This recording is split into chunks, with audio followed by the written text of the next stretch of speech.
नमस्कार, मी पंजाब डक. आज आहे 8 जुलै 2026. मध्ये मी म्हणलो होतो ना, 100 वर्षात जसा पाऊस पडला नाही तसा मुंबईला पडेल, महाबळेश्वरकडे पडेल, तसा पाऊस पडलेला आहे आणि तळ्यात पाणी येईल तसं देखील आलेलं आहे. मग आज आणखीन काय परिस्थिती येईल तर आज देखील 8 जुलैला देखील काय होणार आहे की पुणे जिल्हा 2 जिल्हा बारामती, त्याच्यानंतर इकडं अहिल्यानगर, संगमनेर, अकोले, संगमनेर मधले आपले शिर्डी, राहता, कोपरगाव, वैजापूर, गंगापूर, त्याच्यानंतर इकडं संभाजीनगर, जळगाव जिल्हा, धुळे जिल्हा, आज नंदुरबारला देखील पाऊस जाणार आहे. नंदुरबार जिल्हा, त्याच्यानंतर नाशिककडे आज देखील दुपारपर्यंत पावसाचा जोर राहणारच आहे. त्याच्यानंतर पुन्हा परत ते काय होईल, रात्रीपासून पाऊस चालू, त्यानंतर फ्लो देखील येणार, म्हणजे ह्या भागात आज जोराचा पाऊस पडणार आहे. म्हणून आज लक्षात येतं उद्यापासून थोडा पावसाचा जोर नाही होणार आहे आणि 10 तारखेला चांगलं सूर्यदर्शन होईल.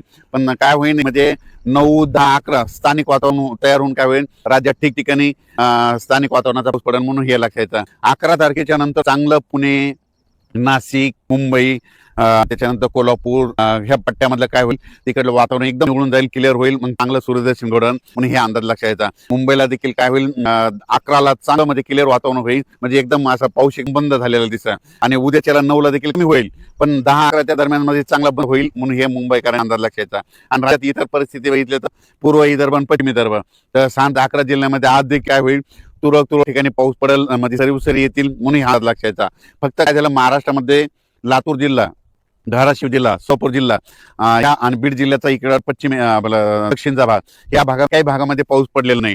तर तिकडे काय होणार आहे, आता ह्या उद्याचा जे पाऊस आहे म्हणजे 9 जुलै, 10, 11, 12च्या दरम्यान स्थानिक वातावरण तयार होऊन तिकडे देखील काय होईल, पाऊस इकडला बंद झाल्यानंतर तिकडे स्थानिक वातावरणाचा पाऊस पडेल, पण एवढा खूप मोठा पडणार नाही, पिकाला लाल तसा पडेल, सर्वदूर नाही पडणार, भाग बदलतच पडणार. म्हणून हे अंदाज लक्षात येतात.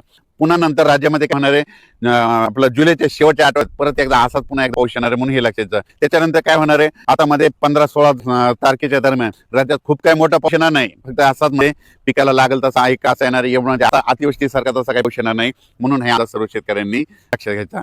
तर राज्यात मी म्हटलो ना, निळवंडे धरण, भंडारा धरण, जे भंडारा धरण जे 11 TMC आहे, तर ते जवळपास आता 50% भरलंय.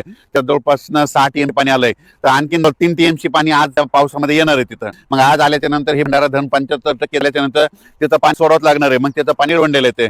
निळवंडे धरण 9 TMCचं आहे. निळवंडे आता जवळपास 45% आहे. मग तिकडे देखील पाऊस चालू आहे. आणि मग निळवंडेत पाणी भंडारातून आल्याच्या नंतर काय होणार आहे, मग ते पाणी देखील काय जायकवाडीकडे, गोदावरी नदीकडे स्रोत लागते, कारण की 75% झाल्याच्या नंतर ते तेवढं कॅपॅसिटी तेवढं धरण कोरडं ठेवावं लागतं. त्याचं पाणी लगेच गोदावरीत येणार आहे. आणि इकडून याच्या गोदावरी, नाशिकहून गोदावरीला पूर आलेला आहे. 7,000 पाणी जायकवाडी तिकडे दिशेने निघालंय. आता ते श्रीरामपूर पर्यंत आलंय आणि तिथून 100 किलोमीटर आता ते पाणी आहे. आता रात्री त्याला जायकवाडीमध्ये पाणी पोहोचतंय. म्हणून मराठवाड्याचे जे तहान भागवलं धरण आहे त्याच्यामध्ये पाणीला सुरुवात होईल.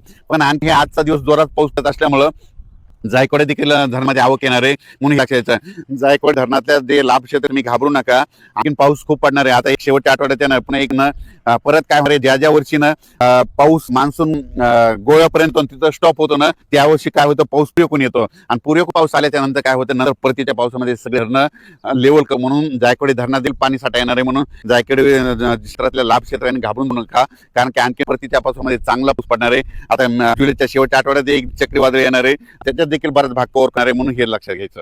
तर त्याच्यानंतर आज देखील काय होतं, फक्त आपल्या महाराष्ट्रामधून नंदुरबार जिल्ह्यात पाऊस कमी होता. तर आज नंदुरबार जिल्ह्यात त्या ठिकाणी पाऊस झालाय आणि रात्रीपर्यंत सगळीकडे दाखल होईल. जळगाव जिल्ह्यातले जे सुटले गाव आहेत आज पाऊस सुरू झालाय, त्याच्यामध्ये आज ह्या 2 दिवसामध्ये तिकडला देखील भाग कव्हर होईल. धुळे जिल्ह्यामध्ये थोडे गाव सुटलेले ते देखील आज पावसात कव्हर होते. त्याच्यानंतर इकडे संभाजीनगर, कन्नडकडले इकडे काही जे थोडंफार राहिलं त्याच्यामध्ये आजच्या पावसामध्ये चांगला कव्हर होऊन जाईल. संभाजीनगरकडे आज देखील काय होणार आहे, दुपारच्या नंतर चांगला जोराचा सरी येणार आहे आणि जिथं पाऊस नाही पडला तिथं पडून जाईल, योग्य पाऊस पडणार आहे. संभाजीनगर जिल्ह्यात आज भाग केलं जे वंचित राहिलेला ते देखील कव्हर होईल. जालना जिल्ह्यातला जे काही उर्वरित भाग राहिलेला आहे ते देखील आजच्या पावसामध्ये काही कव्हर होऊन जाईल. त्याच्यानंतर बीड जिल्ह्यातला काय होईल, बीड जिल्ह्यातला बराच भाग कव्हर होईल. तर हे पाऊस आहे बीड जिल्ह्यामध्ये असे एवढे कापसाचे हे धूळपेनीचे काप येतं. आता सध्या मी मालगावच्या पुढे गडी रोवर हे गडी कडले ह्या भाग कापसाचे धूळपेनीचे कापस आहेत.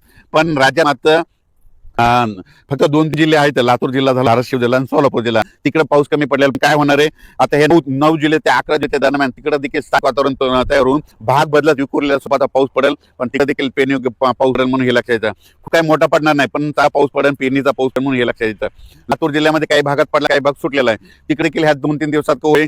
त्याच्यातून जर काही उरले तर त्याच्यानंतर काय 15, 16, 17 दरम्यान एकदा थोडा पाऊस येणार आहे, त्याच्यामध्ये कव्हर होईल. आणि त्याच्यातून जर काही जर राहिले तर पुन्हा काय होणार आहे, जिल्ह्याच्या शेवटच्या आठवड्यात पाऊस येणार आहे. म्हणून हे लक्षात येतं. शेतकऱ्याला सांगतो, शेतकऱ्यांना घाबरू नका. ऑगस्ट मध्ये देखील असे 2 मोठे पाऊस पडणार आहेत म्हणून हे देखील लक्षात घ्यायचं. एक पहिल्या आठवड्यात येईल ऑगस्ट आणि एक शेवटच्या आठवड्यात येईल, पण सप्टेंबर ऑक्टोबर मध्ये परत इथं पाऊस धुकळ घालणार आहे म्हणून हे देखील सर्व शेतकऱ्यांनी लक्षात घ्यायचं. धन्यवाद.